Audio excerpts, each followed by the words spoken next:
Alright,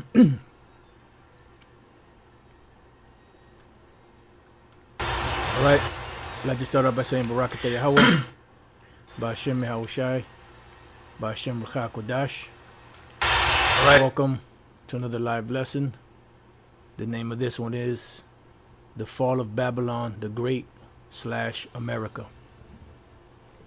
And pretty much this title, Fall of Babylon, came from the red Bible that we have. On the top, it gives you a little summary of each chapter. So that was what was on top. So I just added The Fall of Babylon the Great America.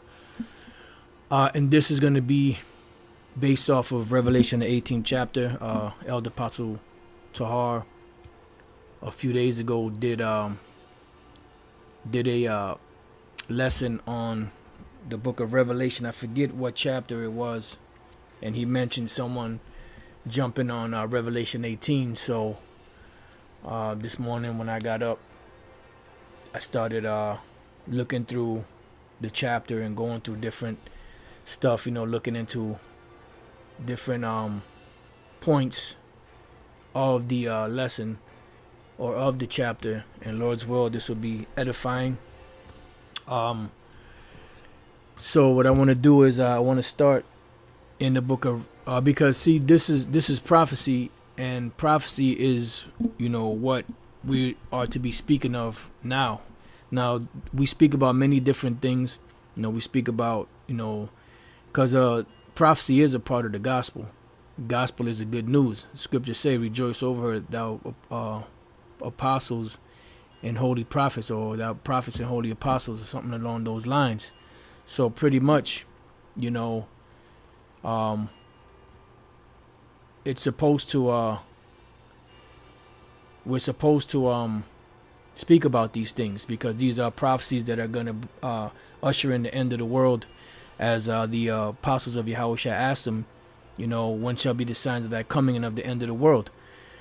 So America had for a long period of time has been the dominating power on the planet. Their policies, they've pushed their policies on the earth.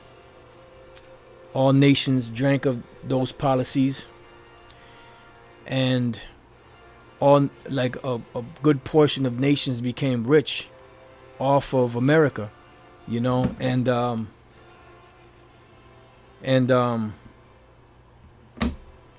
now that these nations are self-sustained, all they're using America for is just to make more money.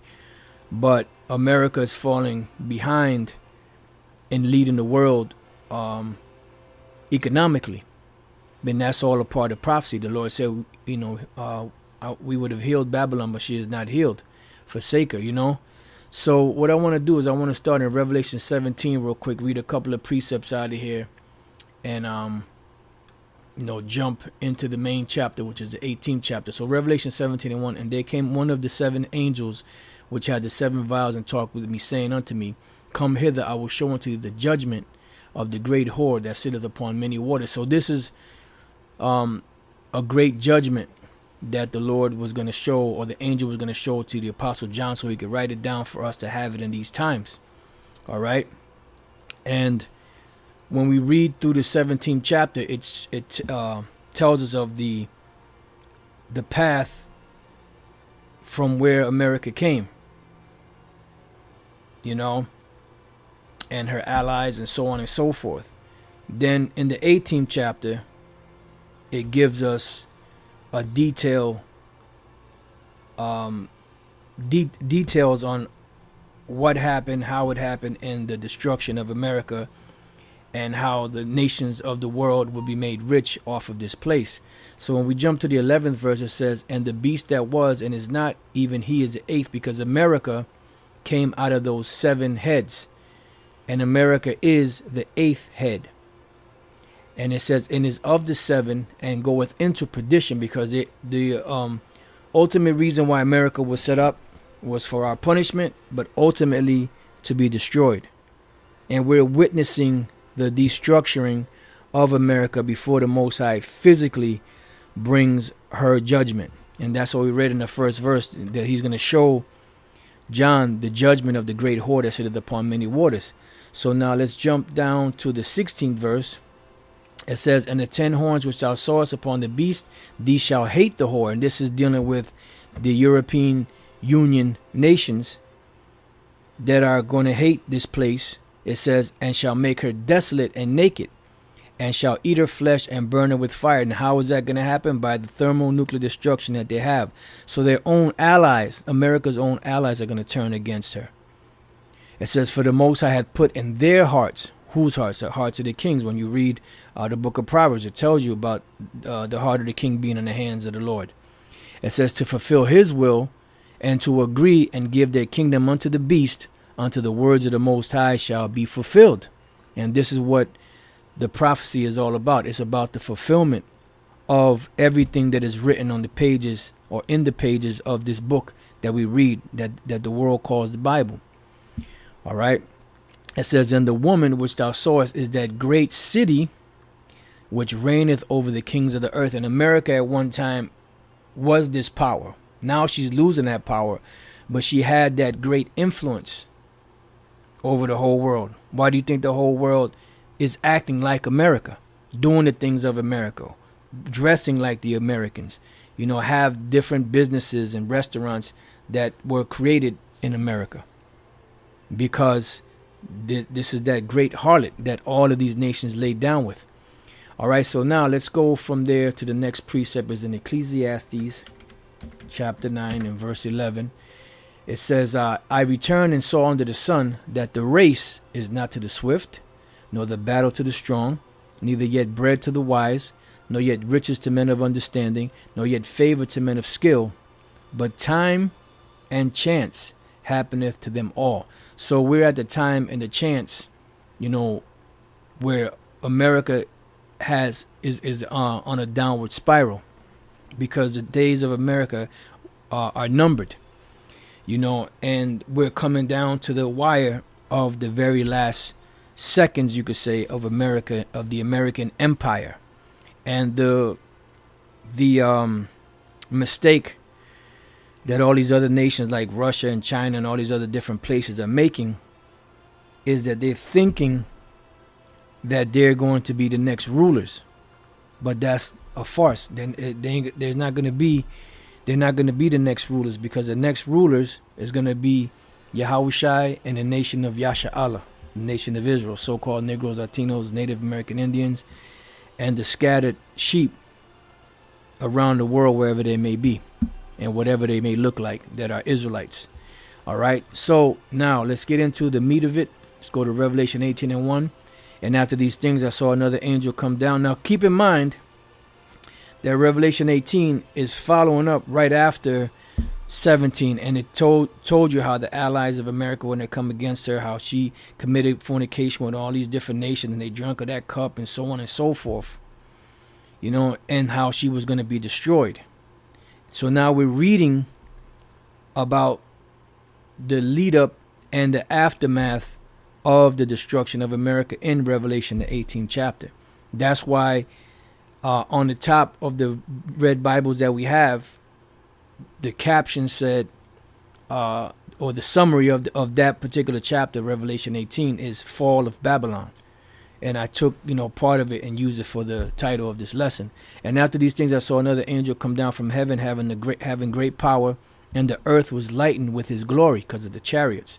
It says, and he cried mightily with a strong voice, saying, Babylon the great is fallen, and has become the habitation of devils, and the hold of every foul spirit, and a cage of every unclean and hateful bird. So it's going to go from being the beacon of light of the world, this golden city, to a place that's going to be desolate and inhabited by foul spirits, and different unclean animals, desert creatures. And you could read about that in more detail in the book of Isaiah, the 34th chapter. If anybody wants to jump on that, that'll be a good chapter to go into, a good lesson. It says, for all nations have drunk of the wine of the wrath of her fornication.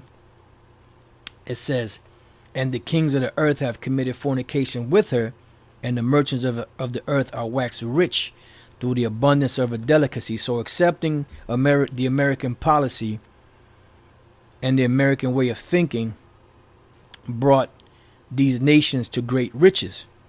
So now what I want to do is I want to go back to Revelation 17, and let's read the second verse. It says, with whom the kings of the earth have committed fornication, and the inhabitants of the earth have been made drunk. Now keep that in mind, because Elder Apostle Tahar, when he went into this, there was a certain word that he mentioned, which we're going to find, Lord's will. We're going to get to it and show you. Remember the word drunk. Remember he used the word influence. So the American influence and their policies, or the American policy, influenced these nations to follow along with the American policies. And that's how they were made rich, with the wine of her fornication, because the wine represents her policies, her democracy, so on and so forth. It says, so he carried me away in the spirit into the wilderness, and I saw a woman sit upon a scarlet-colored beast, full of names of blasphemy, having 7 heads and 10 horns. This is the whole structure of the Edomite Empire, beginning with the Greeks, all the way to the British, then to America and all her allies. It says, and the woman was arrayed in purple and scarlet color, because in America there is an excess. People dress up, and we'll see that, Lord's will, as we get into the lesson. It says, and decked with gold and precious stones and pearls, because remember, America is that golden city, having a golden cup in her hand. So this golden, just because you have a gold cup is precious, right? It's nice, it looks nice, it's shiny. But if you have poison in there, would you drink that poison? So this is what America is. She has wine in this golden cup, this nice chalice, this nice golden cup. But when the people drink it, they become tainted, full of abominations and filthiness of a fornication. Yeah, because you have to accept all of her policies, and her policies are not morally correct, you know. And if you speak out, that's why these different entertainers that speak out against the LGBT or homosexuals or anything, the 1948ers, they get what? They get blackballed, they get blacklisted. So you have to accept all the policies. And upon her forehead was a name written, Mystery, Babylon the Great, the mother of harlots and abominations of the earth. So all nations are drinking of this cup. And that's why we read in Revelation 18:3, we read it again. For all nations have drunk of the wine of the wrath of a fornication.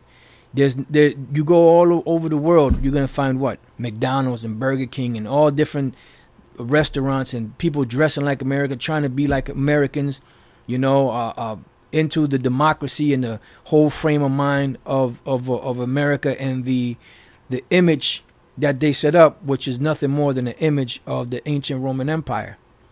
It says, and the kings of the earth have committed fornication with her, meaning they lied down with her. You know, they accepted her offer. It says, and the merchants of the earth wax rich through the abundance of her delicacy. So now what we're going to do is get a couple of these words. We're going to go into the word merchants. And when we go into the word merchants, the word there is emporos. Emporos. Now, emporos is where you get the word emporium from. The em or en in the Greek is in. And emporos is travel. So emporos or emporium literally means in travel. And why are they in travel? Because they have merchandise that needs to be sold, but they have to get it from point A to point B. And this is how you get it from point A to point B. In most cases, they use what? Ships. Okay? So emporos, N is in. If you hit that, see in, and then poreo, go, depart. So it's to travel. So now when we go down, here's one on a journey, whether by sea or by land, especially for trade. So the word emporos or emporium means in travel. So you're traveling from one place to another to sell your wares, to sell your merchandise. A merchant, now check this out, as opposed to a retailer or petty tradesman, because a merchant is a wholesaler. Now a wholesaler is not a place, a wholesale place or district is not a place where you go to buy one thing. You go to the retail stores, or you go to the cats on the corner selling so you can buy one thing. When you go to the wholesalers, you're buying dozens. You're buying in bulk. So that's what this is. The merchants are the wholesalers of the world, the ones that sell stuff wholesale. Then it's shipped out to the different retail stores and so on and so forth to sell either 1, 2, or 3 items. But with these merchants, you're buying wholesale. You're buying everything from them. All right. So now what I want to do is get into the next word, which is abundance. And this is where we're going to get that understanding of the decked out in purple and, and all that. Wax rich to the abundance. The word abundance is dunamis, where you get the word dynamite or power. This is power, right? So it says strength, power, ability, inherent power residing in a thing by virtue of its nature, or which a person or thing exerts and puts forth. So that's the abundance, because they have the power to and they have the power, and they have the what's that word called, the power and the infrastructure to set up all this merchandise. Power for performing miracles, moral power and excellence of soul, the power and influence. Remember the Apostle Paul used the word influence? The power and influence which belongs to riches and wealth. So that abundance is the power to be able to push, through their infrastructure, the ability for these nations to sell their wares, because the infrastructure is already set up for them to do that. All they have to do is get it from point A to point B. And then America does the rest, shipping it out different places. And in New York, I'm pretty sure in Cali and other places, you have wholesale districts where they sell by the bulk. And from that point, people go by the bulk. The retail stores buy bulk, and then they sell it by piecemeal. Power and resources arising from numbers, power consistent. Okay, so that's going into something else. So now, let's go back. And the last word we're going to look up is the word delicacies. Strenos, excessive strength, which longs to break forth, overstrength, luxury, eager, desire.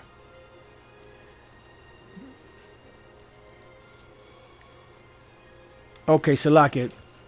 That word abundance also, which let me read that again, because there was a point there that I missed. It says the power and influence which belongs to riches and wealth, and this is why people show their wealth off. They dress up nice. They have the best. Certain individuals, they have the best cars. Rolexes and different watches, Cartier watches, or whatever the most expensive watches out there are, and the most expensive jewelry. They rubbing elbows with the hoi polloi, which is the highest of part of society, high society, and that's why this place is like this. It's a place of luxury. So now the next word was delicacies, strenos, which is excessive strength, which longs to break forth, overstrength, luxury, eager desire. And through this luxury, the desire of these nations are being influenced to accept. But now we're at the point now where it's dwindling. That power that they had is dwindling. So now let's go back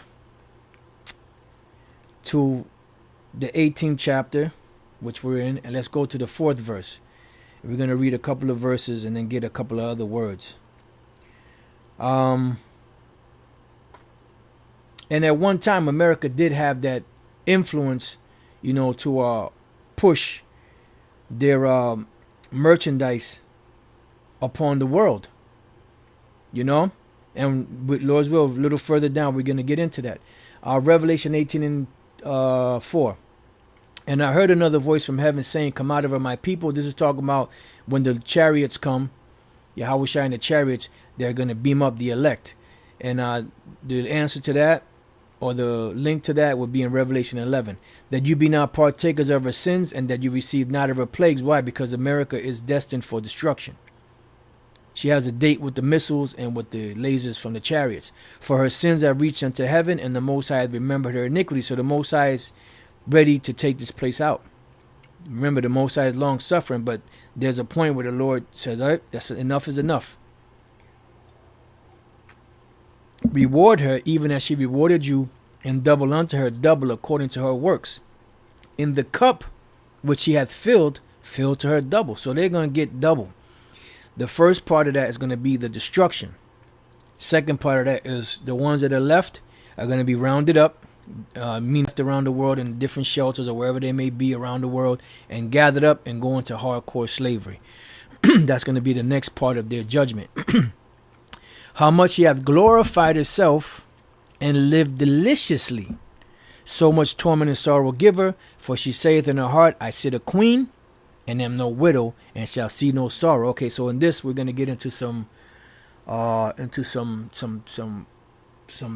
scriptures. I mean, to some information that I ran across looking into this stuff, into this chapter. So let's look up the word deliciously.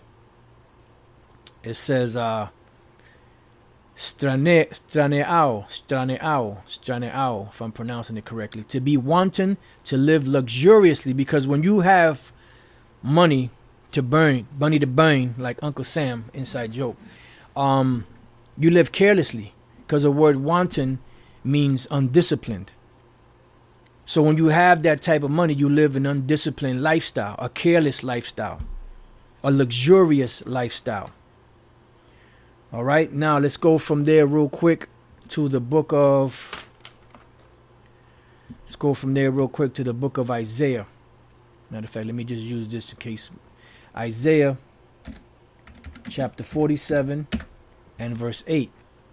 It says, therefore hear now this, thou that art given to pleasures. See, because luxuries bring what? Bring pleasures. It says, that dwellest carelessly, because they have the luxuries and they don't, they're undisciplined with it. So now, matter of fact, I read the whole thing, and then I want to get a couple of these words. Therefore hear now this, thou that art given to pleasures, that dwellest carelessly, that saith in thine heart, I am and none else beside me, I shall not sit as a widow, neither shall I know the loss of children. Okay, so now let's look up the word pleasures, which is the word idayan, which comes from the root word idan, which means paradise or joy. That's the name of Edom in the Hebrew. I mean, it's not Edom, Eden, the Garden of Eden, or Eden, because Eden, there was a garden eastward in Eden. Eden, Idan, paradise or joy is the name of the earth. Voluptuous, and voluptuous is living lovely. Let me see. All right, so now let's look up. Like when they say a woman is voluptuous, she got big knockers. Voluptuous, of a woman, curvaceous and sexually attractive, you know.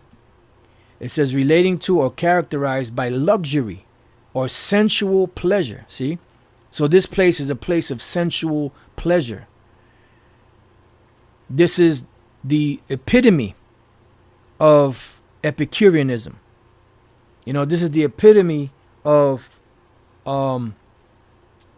luxury and sensual pleasures, and that's why she dwells carelessly. So that we looked up the word pleasures. Now let's look up the word carelessly. The word there is batach, which the word batach is security, safety, securely. Why is it security and safety? Because of the luxuries. Money is a defense. Money answereth all things. So in this confidence and this security that they have from this wealth, they live in carelessly. They live in lavish. They live in a lavish lifestyle. And they're undisciplined with it. So when we go back to be wanton, to live luxuriously, that is the word for delicacies, right? No. Straniao. Yes, yes. I'm sorry, deliciously. Deliciously. Right, to be wanton, meaning undisciplined. Okay, so now let's go to. So she had lived deliciously, so much torment and sorrow give her, for she saith in her heart, I sit a queen. Now let's look up this word queen. Gonna check this out when we look up this word queen. Right? It's not gonna say much. Basilisa, queen. It just says queen, right? Now when we look up the definition for the word queen, right? Let's go to the online etymology. Queen. Just bear with me 1 second. All right. Let's go here. Queen says Old English, quen, queen, female ruler of a state, woman's wife. Variant of queen, source of queen. And then here goes Gwen, woman, but it goes back to what? Queen. Quean. Young, robust woman. Old English, Queen, woman. Also female serf, hussy, prostitute.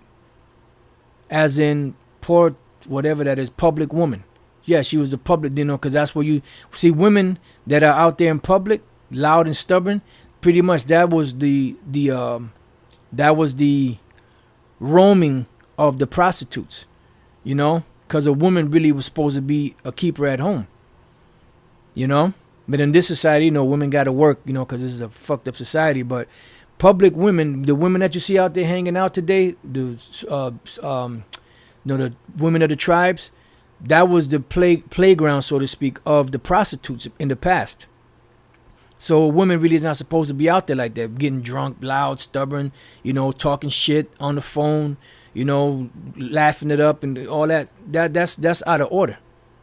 That's straight up out of order. So now what I want to do is, because when I read this for Queen, I immediately thought of the Statue of Liberty, which goes back to the goddess Libertas, But then I looked up and I remembered that the word queen meant a prostitute, a hussy. So I found some information. It says, Great Falls Tribune, readers criticize Statue of Liberty's shadowy past. This is dated in 2016, June 30, 2016, which was a little more than 4 years ago. It says the Statue of Liberty represents the ancient Babylonian goddess of love and fertility, Ishtar. Ishtar is known as the mother of harlots because prostitution was part of her religious practices. Prostitution was part of her religious practices. She was worshipped as Astarte in the Middle East. Scriptures call her Ashtoreth, and she was known in Latin as Libertas, liberty. Libertas was referred to by Cicero, a Roman historian, as the mother of harlots. Liberty in ancient times was associated with sexual freedom and temple prostitution. See? Why? Because the word queen means a public woman, a prostitute. And this place gives liberty to anyone to do whatever they want. That's why it's also known as a mother of harlots and abominations of the earth. All right? It says historian R.A. Coombs writes, harlots were social outcasts, so she was referred to as the mother of exiles. This later equated with the idea of immigration becoming the mother of immigrants.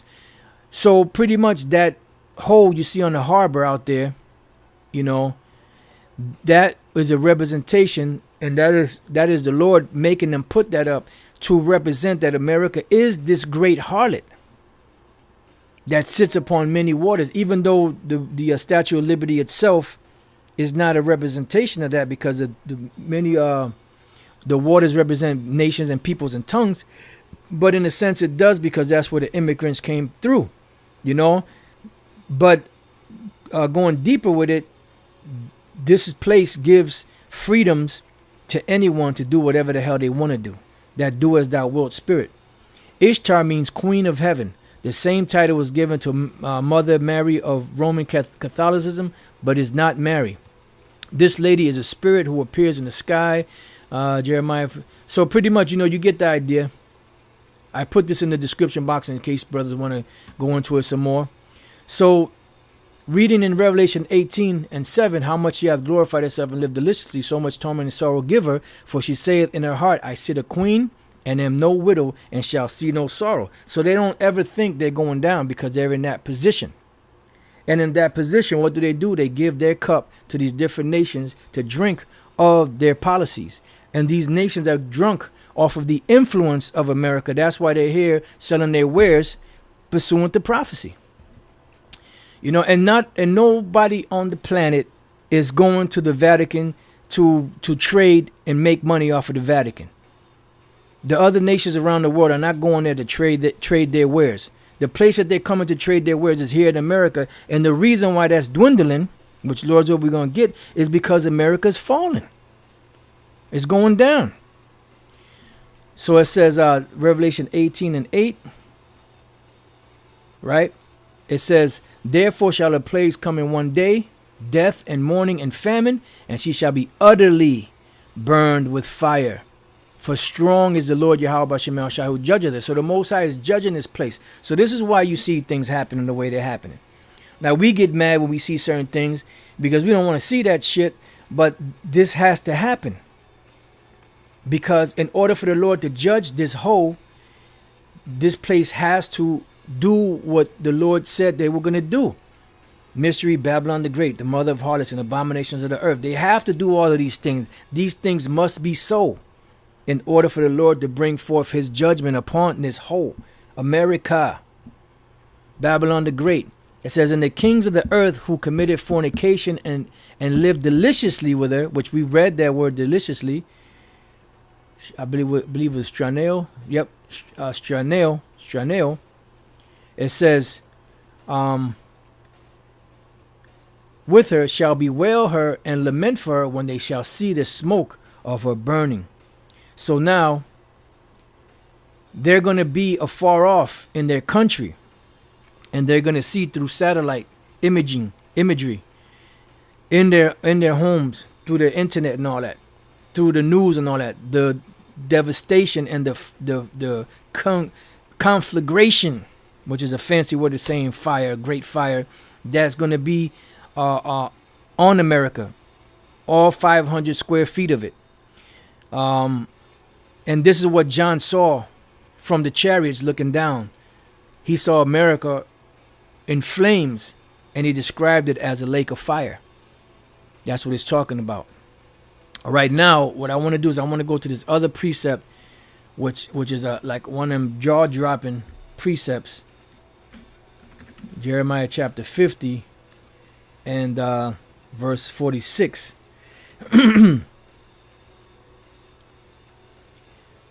It says, at the noise of the taking of Babylon, the earth moved.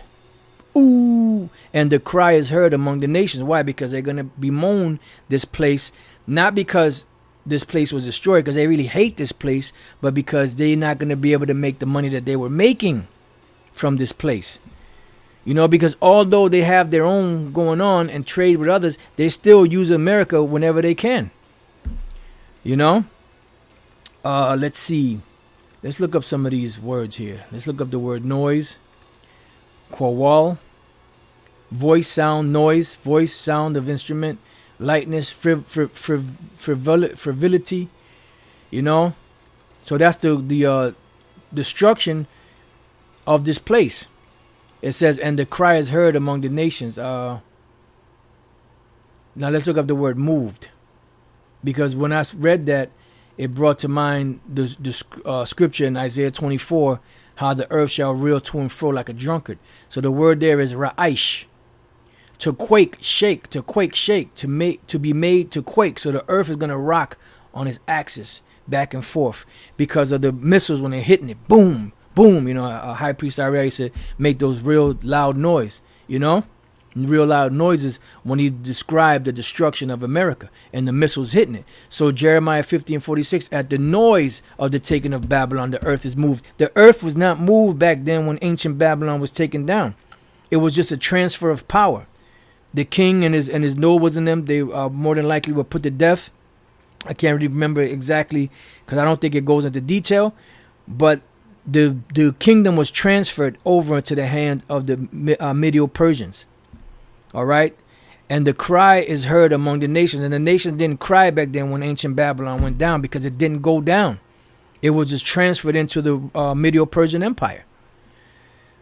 So going back to Revelation chapter 18 and 10, it says, standing afar off for fear of, matter of fact, let's read this again. And the kings of the earth who have committed fornication and lived deliciously with her shall bewail her and lament for her when they shall see the smoke of her burning.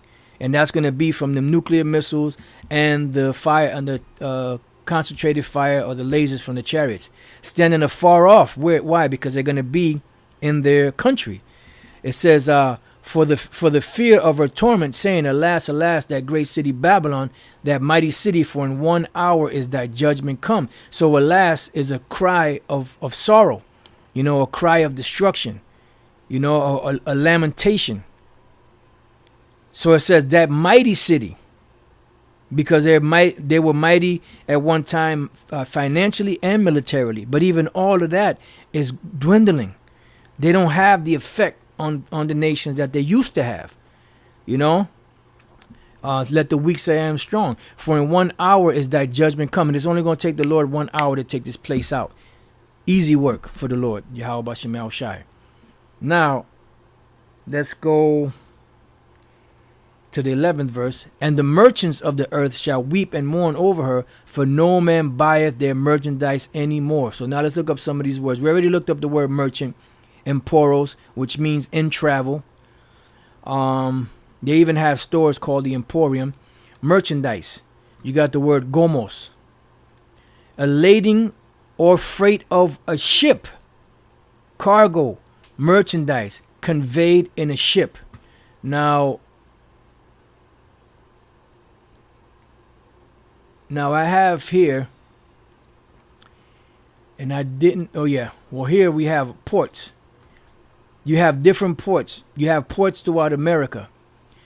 Now, in my research that I was looking into, you know, America is way behind now because you have China and Singapore and all them different nations. They have like the 10 top ports in the world. Why? Because America's losing that steam. They're losing that power. But here you can see these ships laden with these different containers, and those containers are taken by the cranes and put onto land or the dock and stacked up, and then those in turn are put on the back of a truck and moved to the different wholesale places or supermarkets or wherever the hell they're going to go.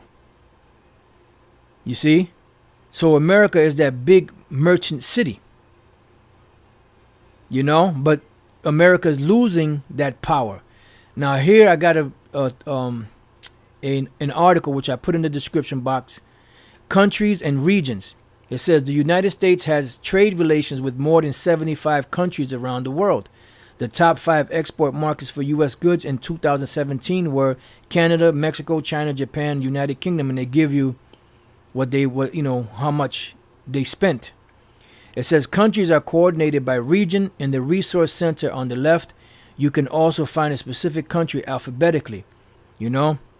And then you go through the Americas, Angola, Argentina, Australia, and you go through here to give you a list of all of the places that America is trading with. So all of these nations, once America is destroyed, they're going to be bewailing her.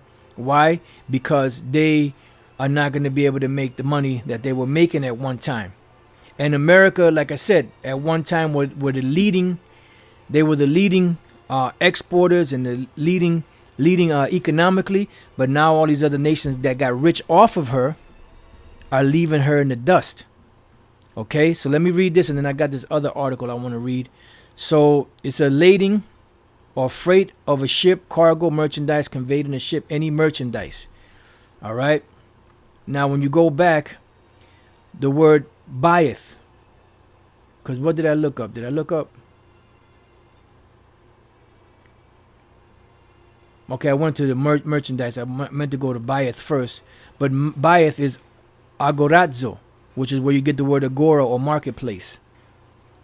It says to be in the marketplace, to attend it, to do business there, buy or sell, of idle people to haunt the marketplace, lounge there. So pretty much they do business here. So no man's going to be able to buy their goods. They're not going to be able to do business here anymore because America's going to be gone.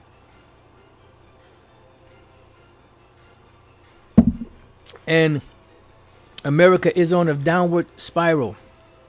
They were the leading economic and military power, superpower of the earth, and now they're losing it.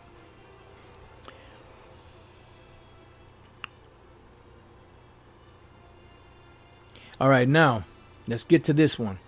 This is from the place called The Conversation, and this is this was a little more than 2 years ago. This was an article that was written in 2018. A new world is dawning, and the U.S. will no longer lead it. June 26, 2018. So you read that? You heard that? A new world is dawning, and the U.S. will no longer lead it. Now, this is 2018, so how much more now? You know?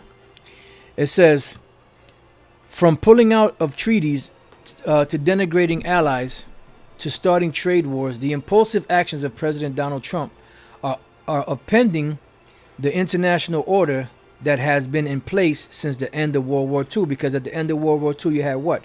You had the U.S. dollar that became the world reserve currency through the in 1944, the Bretton Woods Agreement or conference made the U.S. dollar the monetary unit of the planet, pretty much. It says, but even before Trump's belligerent foreign policy positions, America had been gradually losing its dominant role in the world affairs. We would have healed Babylon, but she's not healed. So this place is falling apart.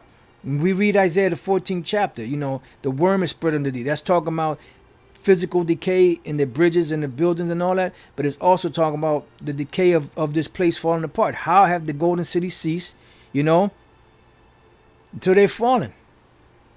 A power shift among the nations of the world began at the end of the Cold War and has been accelerating this century. It is not as simple as saying America is in decline, since America remains a powerful country, but American global power has been eroding for some time. As I argue in the Foreign Policy Association's Great Decisions 2018 volume, the power of other countries has grown. Why? Because of the abundance of the riches, the delicacies, giving them both the ability and the desire to affect global affairs independently of U.S. desires. That's why the scriptures say that they're going to go to their countries. That's an ugly crow right there. Hot damn. Phew. Had to go by that quick. I didn't want the camera to break. God damn. I am a foreign policy scholar and practitioner who has studied U.S. foreign policy through many administrations. I believe this global trend spells the end of the exceptional nation Americans imagined they were since the nation was founded, and the end of the American era of global domination that began 70 years ago. We are no longer the indispensable nation celebrated by former Secretary of State Madeleine Albright at the end of the last century.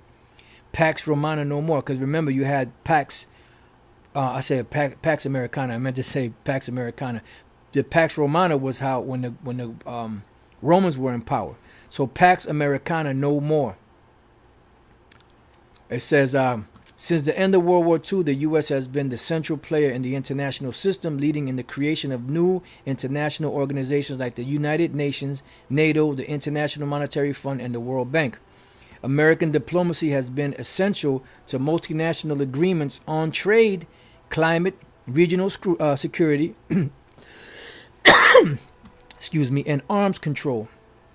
Americans could and did claim to be at the center of a rule-based international order. Those days are gone. Not only do China and Russia contest America's global role, a growing number of other countries are asserting an independent and increasingly influential role in regional economic and security developments. Remember, we read about security. We read what word was that? Excuse me. Sorry, Slaki, about that. What word was that?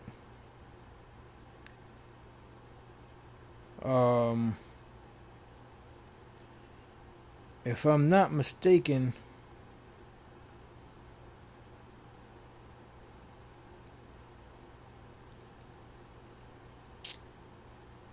it was a word, carelessly, you know. So they're no longer in regional economic and security developments.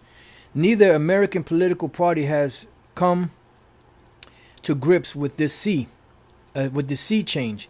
Until they do, U.S. global actions are likely to be less effective, even counterproductive.